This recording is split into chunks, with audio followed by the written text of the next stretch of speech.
ایک مرتبہ پتھر توڑنے والے کچھ مزدور حضرت وہب بن منبع رحمۃ اللہ تعالیٰ علیہ کے پاس حاضر ہوئے اور آ کر کے ان مزدوروں نے عرض کیا، یہ بتائیے کہ جتنی پریشانیاں جتنی مصیبتوں کا ہمیں سامنا کرنا پڑ رہا ہے، کیا ہم سے پہلے لوگوں پر بھی اتنی پریشانیاں آئیں، وہ بھی اس قدر مصیبتوں سے دوچار ہوئے ہیں؟ اس لیے کہ جب انسان پر کوئی پریشانی آتی ہے تو یہ سمجھتا ہے کہ میرے اوپر ہی پریشانی آئی، شاید میرے علاوہ باقی سب لوگ موج مستی میں زندگی گزار رہے ہیں۔ اور جب کوئی پریشانی کوئی بلا عام ہوتی ہے تو وہ انسان کو اچھی لگنے لگتی ہے، وہ سمجھتا ہے، دل کو تسلی دے لیتا ہے کہ خالص ایک میں ہی نہیں بلکہ میرے علاوہ باقی اور سب لوگ بھی اس پریشانی میں اس مصیبت میں مبتلا ہیں۔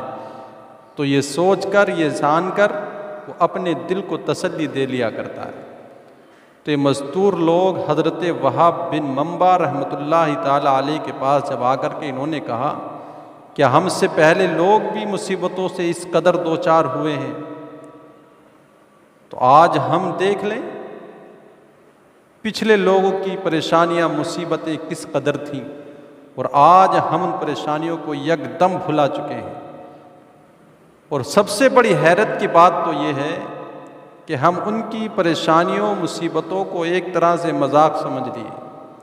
سیدنا امام حسین رضی اللہ تعالی عنہ اپنے تمام تر خاندان کے ساتھ اشاعت اسلام کی خاطر شجر اسلام کو پروان چڑھانے کے لیے کس طرح سے میدان کرب و بلا میں جام شہادت نوش فرما گئے، کنبہ خاندان قبیلہ سب قربان کر دیا۔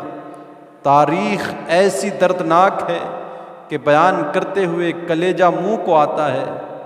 صفحے ہستی پر اس سے کہیں زیادہ دردناک اور کوئی کہانی نہیں ملتی ہے، لیکن آج ہم ایک طرف امام حسین کی محبت کا دعویٰ کرتے ہیں، اور جب آپ کا یوم شہادت 10 محرم الحرام آتا ہے تو ہم ڈھول تاشوں سے اس کا استقبال کرتے ہیں۔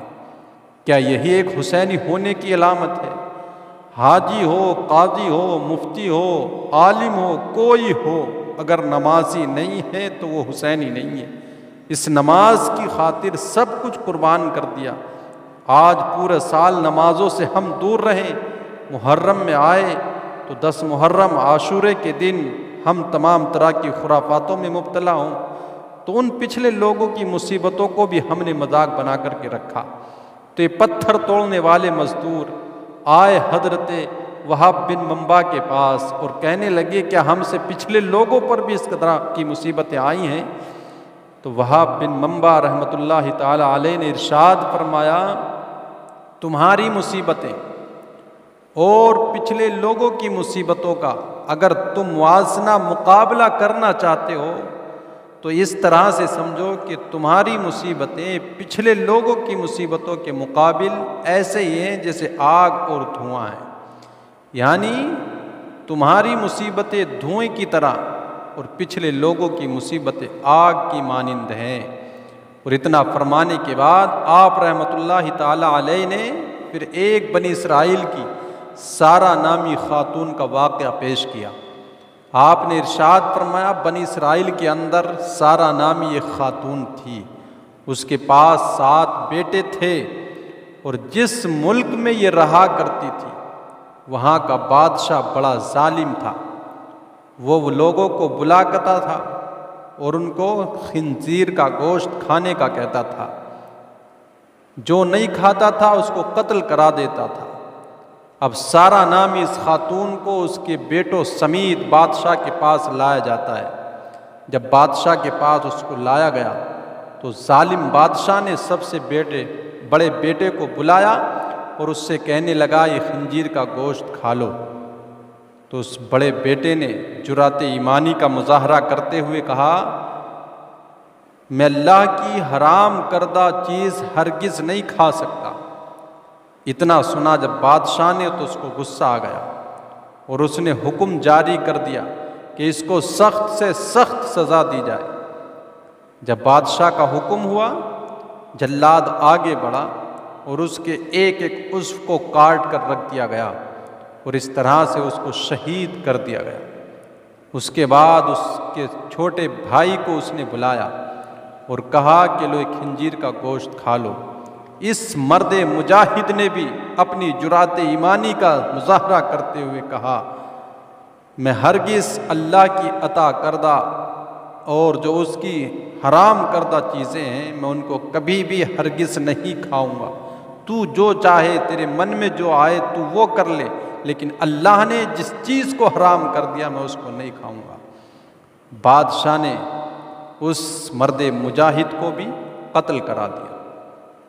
اب تیسرے بیٹے کا نمبر آیا تو اس سے بھی گوشت کھانے کا اس نے کہا، لیکن اس نے کہا، ظالم بادشاہ تو کمزور ہے، اللہ کے مقابل تیری کوئی حیثیت نہیں ہے اور تو مجھ کو اللہ کی نافرمانی پر کسی بھی چیز کے لیے آمادہ نہیں کر سکتا۔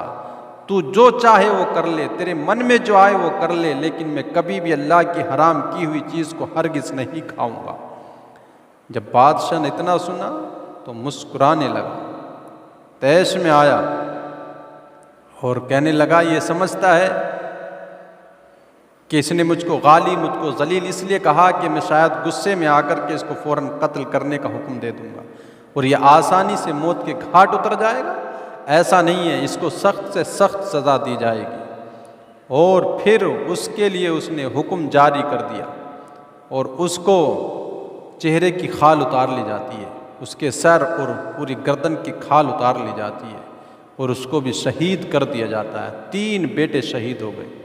مختلف ظالمانہ انداز میں اس نے باقی اور بھائیوں کو بھی قتل کرا دیا۔ اب سب سے چھوٹا بیٹا بچا تھا، اس بوڑھی عورت سارا نامی جو خاتون تھی اس کو بلا کر کے اس نے کہا بڑھیا سے کہ ایسا کر، تو اس کو تنہائی میں لے جا کر کے سمجھا لے، اگر تو اپنی اور اپنے بیٹے کی زندگی کی سلامتی چاہتی ہے، منہ مانگا انعام تمہیں دیا جائے گا، منمانی زندگی گزارنا۔ اس نے کہا ٹھیک ہے، میں اس کو سمجھاتی ہوں، اور اپنے بیٹے کو لے کر کے وہ تنہائی میں چلی جاتی ہے۔ تنہائی میں جانے کے بعد اس نے اپنے بیٹے سے کہا، جو سب سے چھوٹا بیٹا باقی تھا، کہ بیٹا تیرے اور بھائیوں کے اوپر میرا صرف ایک حق تھا، لیکن تیرے اوپر میرے 2 حق ہیں۔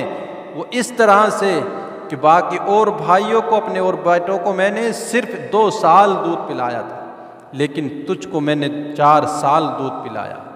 وہاں یوں کہ تیری پیدائش سے چند دن پہلے تیرے باپ کا انتقال ہو گیا تھا، اور جب تو پیدا ہوا تو بڑا کمزور تھا، تو میں نے تیری کمزوری اور تجھ سے شدید محبت کی وجہ سے 4 سال میں نے تجھے اپنا دودھ پلایا، تو اوروں کے مقابل تجھ پر میرا 2 گنا حق ہے، اوروں پر 1 حق تھا، تیرے اوپر 2 حق ہیں، تو تجھے واسطہ اللہ کا اور میرے اس حق کا جو میں نے تیرے اوپر اوروں کے مقابلے میں مزید کیا ہے۔ کبھی بھی بادشاہ کے کہنے میں آ کر کے خنزیر کا گوشت نہیں کھانا ہے۔ اب بچے نے جب اتنا سنا تو مسکرانے لگا۔ وہ کہہ رہا تھا، ماں میں تو یہ سمجھ رہا تھا کہ شاید تو بادشاہ کے ظلم، اس کے جبر سے ڈر کر مجھے خنزیر کا گوشت کھانے کا کہے گی، لیکن مبارک ہو، رب کا شکر ہے کہ اس نے مجھے تیرے جیسی ماں عطا فرمائی ہے۔ اب اتنا بیٹے کو سمجھانے کے بعد بادشاہ کے دربار میں لے گئی اور بادشاہ سے کہا، لو یہ میرا چھوٹا بیٹا، میں نے جو اس سے کہا ہے یہ بالکل ویسا ہی کرے گا۔ بادشاہ خوش تھا اور اس نے خنزیر کا گوشت کھانے کے لیے کہا۔ اس نے کہا، میں ہرگز اللہ کی حرام کردہ چیز کو ہاتھ بھی نہیں لگاؤں گا اور میں اس کی نافرمانی نہیں کر سکتا ہوں۔ بادشاہ جلاد کو حکم دیتا اور اس کو بھی قتل کر دیا جاتا۔ پھر اس بڑھیا سے کہا، بڑھیا تو ہی 1 لقمہ اس میں کھا لے، تجھ کو منہ مانگا انعام دیا جائے گا، تو اپنی منمانی زندگی گزارنا، جو تو چاہے گی ویسا ہی میں کروں گا۔ لیکن بڑھیا نے کہا، ظالم، میرے سامنے تو نے میرے بچوں کو قتل کرا دیا اور اب اللہ کی نافرمانی بھی میں تیرے کہنے سے کروں؟ تو یہ چاہتا ہے کہ میں رب کی نافرمانی بھی کروں؟ بچوں کے قتل ہو جانے کے بعد اب اس زندگی سے مجھے کوئی سروکار نہیں ہے، تیرے جی میں جو آتا ہے تو وہ کر لے، میں کبھی بھی اپنے اللہ کی حرام کی ہوئی چیز کو نہیں کھا سکتی ہوں۔ اس طرح سے بادشاہ نے اس بڑھیا کو بھی جو ہے تو قتل کرا دیا۔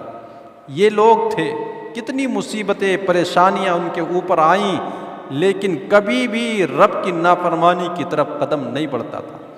آج ہم ہیں، تمام طرح کی سہولتیں، زندگی کے ساز و سامان، تمام تر سہولتیں دستیاب ہونے کے باوجود پھر بھی ہر قدم پر ہم اس کی نافرمانی میں مبتلا ہیں۔ کبھی اس کی نعمتوں کا شکر ادا کرنا تو بہت دور کی بات، ہم حرام و حلال کی تمیز بھی نہیں کر پاتے ہیں۔ کیا یہی ہماری زندگی کا مقصد ہے؟ مسلمان ہونے کا ایک یہی حق ہے؟ ذرا سی پریشانی آئے تو ہم واہ ویلا کرنے لگتے ہیں کہ ہم ہی پر یہ پریشانی آن ٹوٹی ہے۔ ہمارے اکابرین نے، ہم سے پہلے لوگوں نے بڑی بڑی پریشانیاں جھیلی، لیکن اس کے باوجود کبھی بھی قدم میں لغزش نہیں آئی، راہ حق کے مسافر بنے رہے۔